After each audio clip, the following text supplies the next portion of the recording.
কি হয়েছে? তুমি শুয়ে আছো কেন এভাবে? এই যে এই যে তোমার কি হয়েছে? দেখি দেখি তোমার কি হয়েছে? শরীর অসুস্থ? শরীর অসুস্থ লাগে? দেখি কেন শুয়ে আছো তুমি?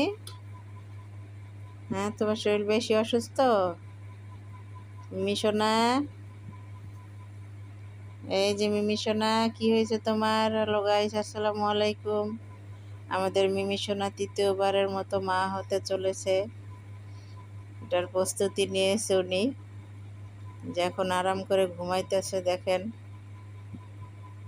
উনি ভাব ধরছে ওনার শরীর অসুস্থ। ওই দেখেন, লেজ লড়াই লড়াই ঘুমায়। দেখেন, ওই দেখেন কিভাবে লেজ লড়াইতেছে। উনি ভাব ধরছে ওনার শরীর অসুস্থ। এই যে দেখি মিমি সোনা, এই যে দেখি তো, অনেক ভাবে আছে উনি। এই যে দেখেন, ওনার দ্বিতীয়বারের প্রোডাক্ট আসছে। এই যে উনি হচ্ছে দ্বিতীয়বারের প্রোডাক্ট রিঙ্কু সোনা। এই যে উনিও তা বানাই শেষ হয়ে পড়ছে, দেখছেন?